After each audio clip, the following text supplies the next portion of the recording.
Olá pessoal, tudo bem? Eu sou Glaucio Nascimento, ginecologista obstetra e especialista em medicina fetal e estou gravando esse vídeo para falar um pouquinho sobre termo de consentimento livre e esclarecido.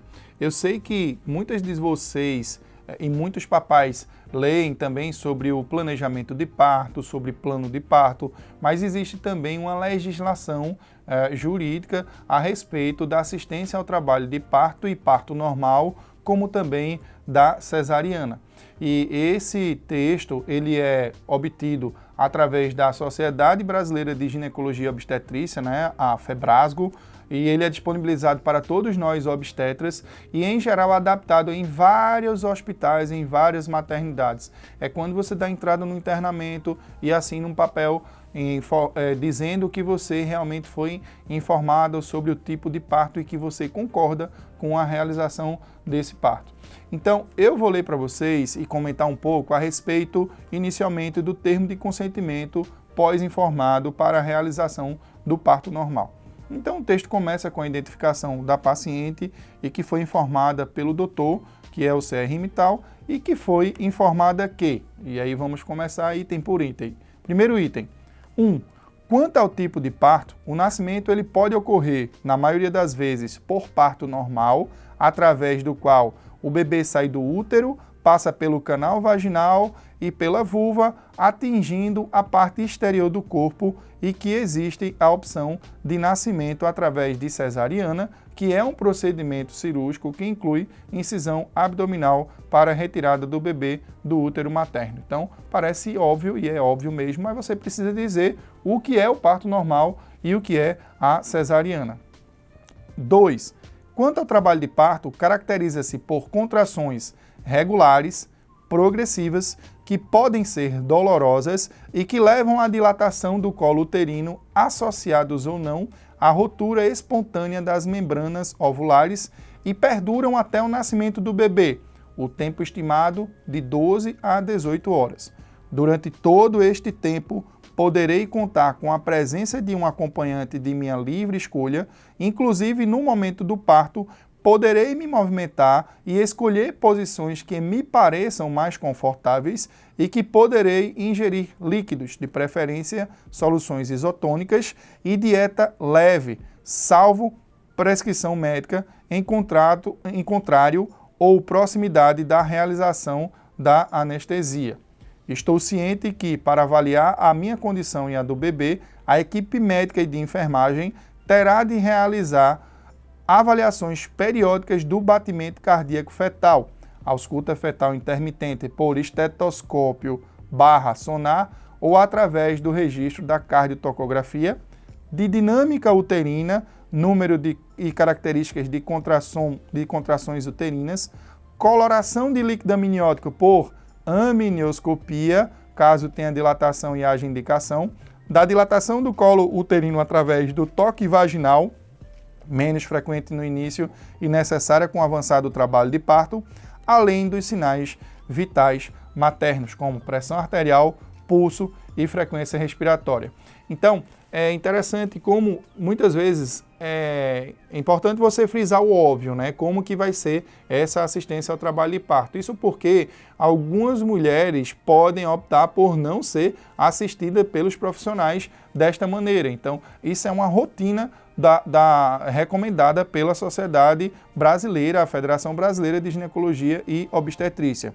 Então, saber que o trabalho de parto pode durar de 12 a 18 horas, isso é importante porque muitas mulheres acabam se preparando para um parto rápido. Elas querem chegar na maternidade, passar o mínimo de tempo possível, ter o seu bebê, preferencialmente sem nenhuma laceração e ter o mínimo de risco possível.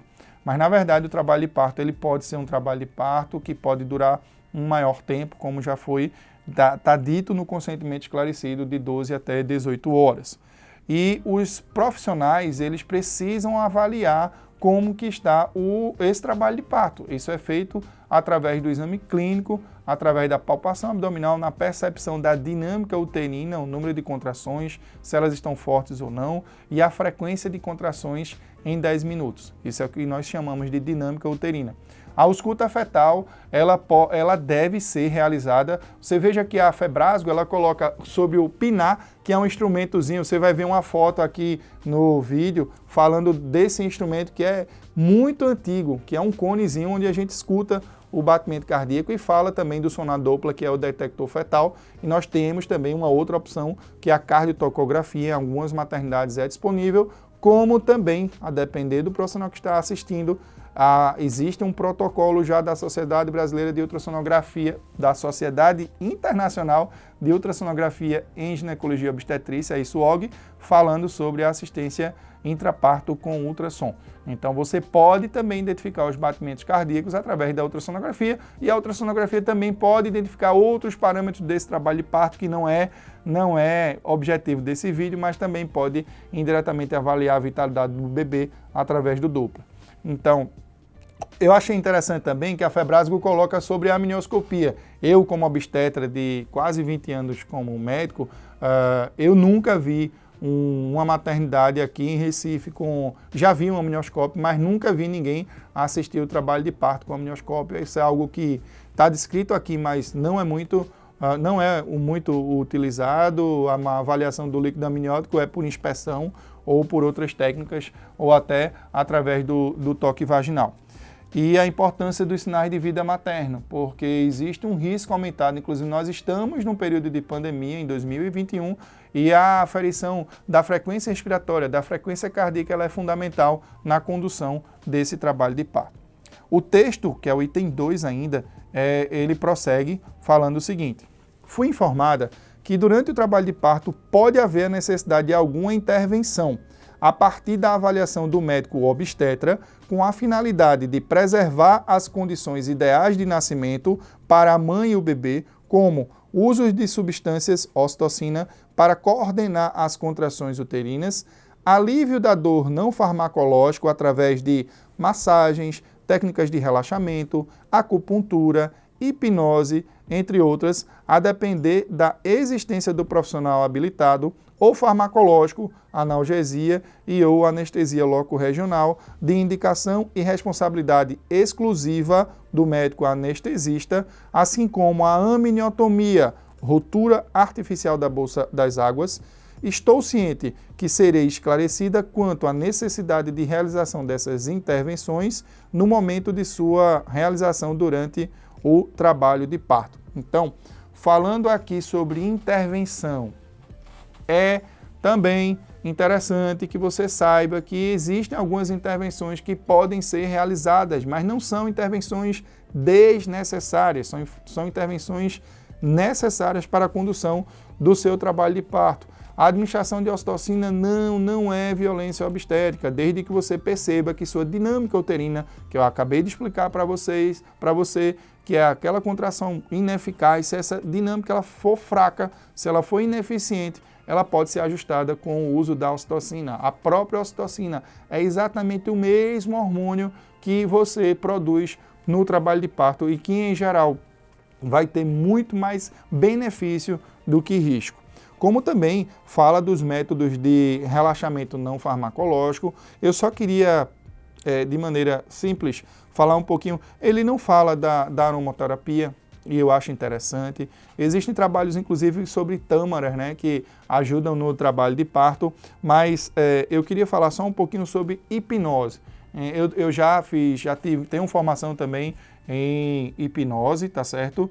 E tenho muito cuidado em relação a isso, porque eu sei que você pode utilizar isso para benefício materno, e é o que a gente espera, como você pode utilizar de uma maneira mais irresponsável. Então, eu posso utilizar a hipnose para deixar a mulher completamente focada para o parto normal e esquecer outras situações de risco em obstetrícia, de maneira que isso pode ser prejudicial, principalmente se essa mulher precisar de alguma outra intervenção e se negar por estar nesse estado induzido hipnótico. Então, muita responsabilidade em relação a esse tipo de acompanhamento profissional que tenha formação em hipnose, que por acaso esteja presente na assistência ao trabalho de parto, ele deve estar completamente alinhado com os outros profissionais, em particular com o líder da equipe, protagonismo da mulher, mas a responsabilidade legal, a liderança da equipe é do médico obstetra.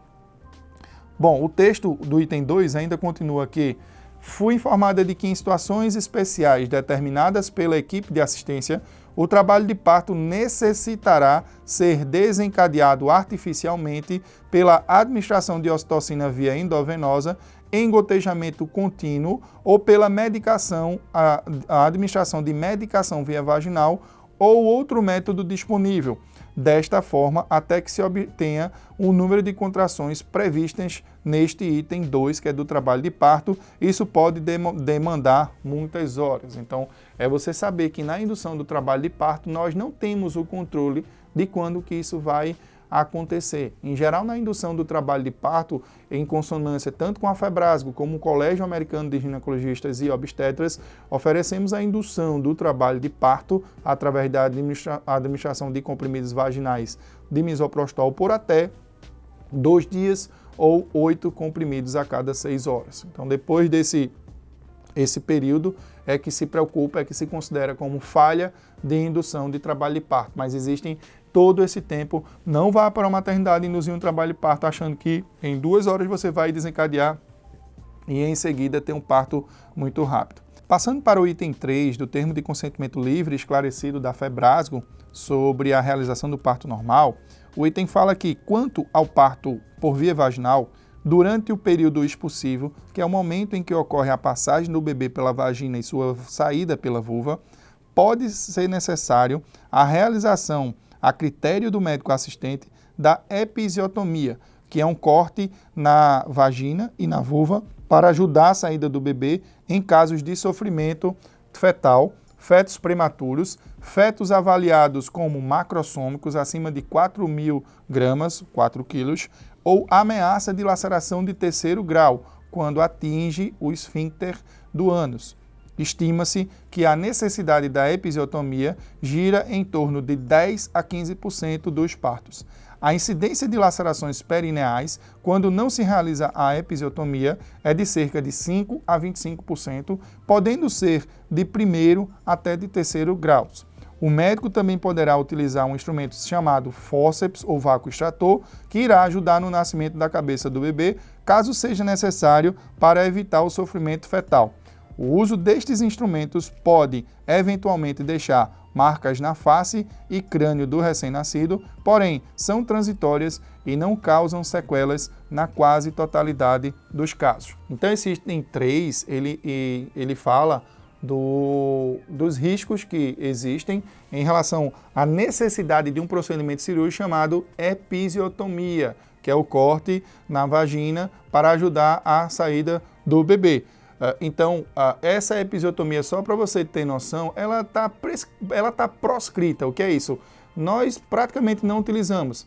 Na assistência ao trabalho de parto e parto, eu não me lembro da última vez que eu precisei de uma episiotomia.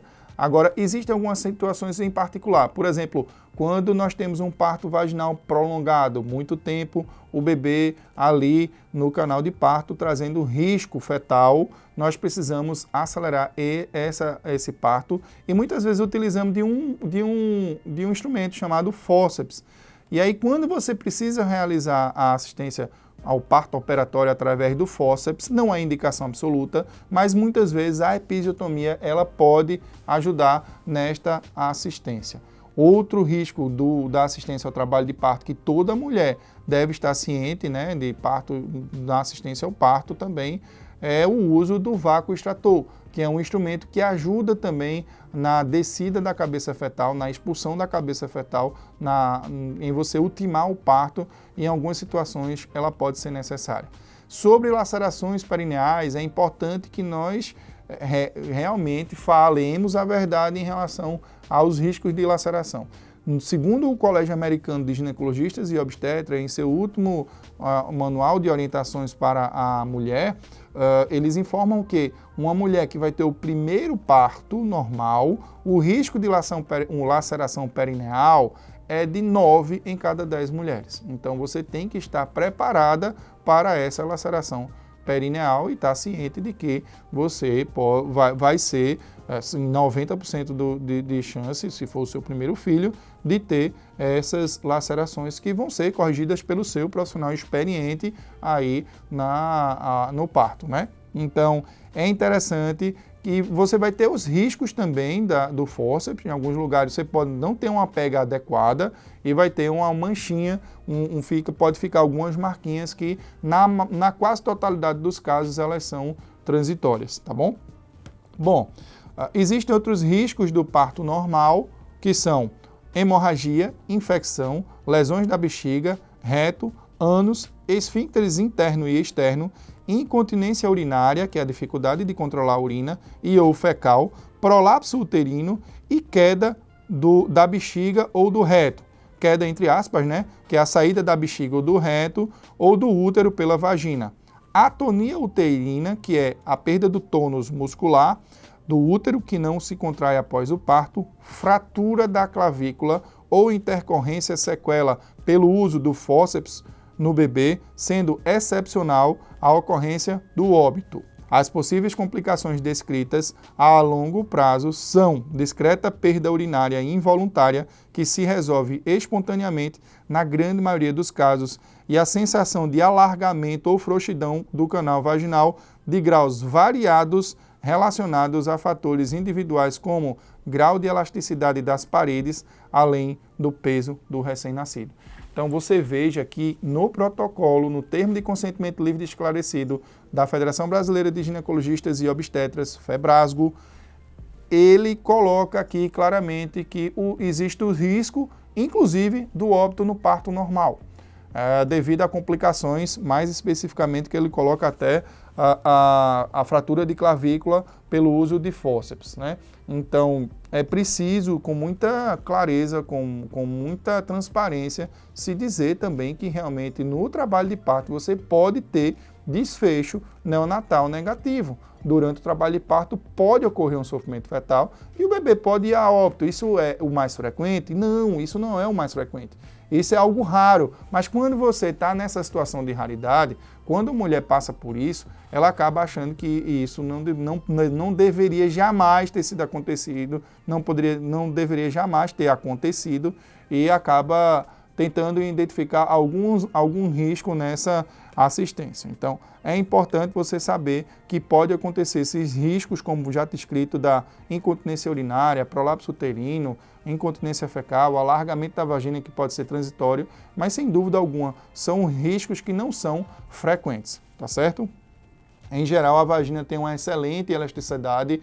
Eu costumo assistir a diversos partos normais, as pacientes retornam para o acompanhamento no meu consultório e quando essa paciente volta me surpreende. Muitas vezes eu me lembro claramente de um caso em que eu não achei muito interessante. Eu tive que realizar muitas suturas numa laceração espontânea de uma paciente muito querida e aí fiquei com receio da cicatrização e quando ela voltou na assistência ao puerpério e depois nas consultas de ginecologia, eu vi que todo o parto e todas as lacerações, elas foram muito bem cicatrizadas e o períneo dela parecia muito com um períneo que sequer teve o parto normal. Então, o mais frequente é que esses períneos, quando você tem o períneo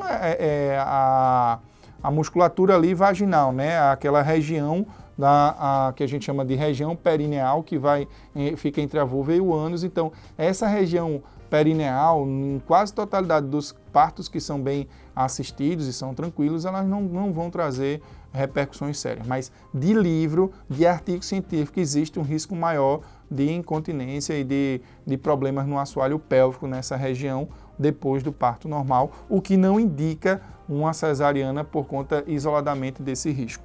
Item 4. Quanto à necessidade de realização de cesariana, em qualquer momento durante o trabalho de parto, poderá ser necessária a conversão em cesárea, seja por indicação médica, no caso de intercorrências que levam a risco de vida da mãe ou da criança, ou por meu desejo e manifestação da mãe.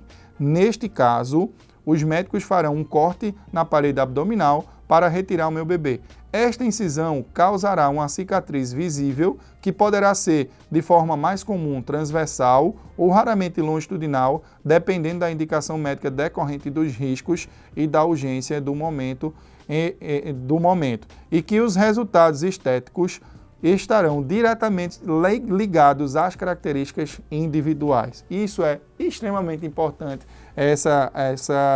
esse item, porque você que quer parto normal, você deve estar preparada também para uma cesariana de urgência. E se essa cesariana de urgência ela for indicada, você tem que ter consciência de que ela está sendo indicada por sua equipe de assistência geral, se você escolheu, ou por profissionais, literalmente, que julgam um benefício muito maior do que o risco dessa assistência ao parto normal. E sim, toda mulher que entra em trabalho de parto, que deseja o parto normal, também deve se preparar para uma cesariana de urgência, por mais que a gente não deseje que isso aconteça. E um aspecto importante, a cesariana que vai deixar uma cicatriz, e essa cicatrização, ela vai depender muito, mas muito da sua característica individual. Nós obstetras, inclusive, nós adoramos quando realizamos a cirurgia e depois a paciente volta e tem uma mínima marquinha ali, a cesariana fica bem pequenininha, então é um desejo nosso, mas nem sempre, por mais que a gente faça uma incisão menor, por mais que a gente tenha um cuidado na sutura, a cicatrização, ela é individual. Por mais que muitas mulheres ainda se queixem, né? Podem se queixar de uma incisão maior, menor, cicatrização mais grossa ou não, ou até uma altura da incisão. Existe a incisão da cesariana recomendada é cerca de 2 centímetros acima de um local do osso chamado sínfise púbica.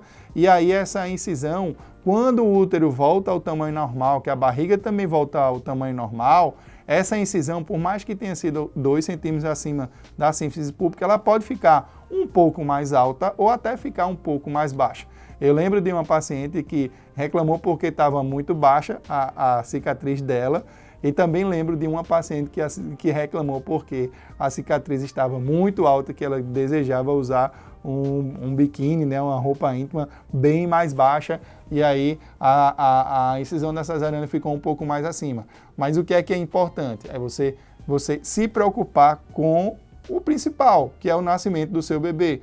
As cicatrizes que nós temos nas nossas vidas, elas representam histórias importantes, histórias de superação, e principalmente numa cesariana, eu vejo que quando a mulher opta por esse procedimento, ou por acaso existe a indicação desse procedimento, essa marca ela precisa ser muito mais valorizada do que ser vista sobre uma ótica estética. Mas, enfim, a gente acabou de ler sobre o termo de consentimento livre e esclarecido. No final, a paciente assina juntamente com o seu médico, e esse termo de consentimento livre e esclarecido sobre parto normal, ele fala realmente como que vai ser o trabalho de parto, como que vai ser essa assistência, fala também dos riscos do procedimento e fala também que o procedimento ele pode ser modificado para uma cesariana, seja por indicação médica ou até pelo desejo materno. É isso, um abraço a todos, fiquem com Deus e até o próximo vídeo.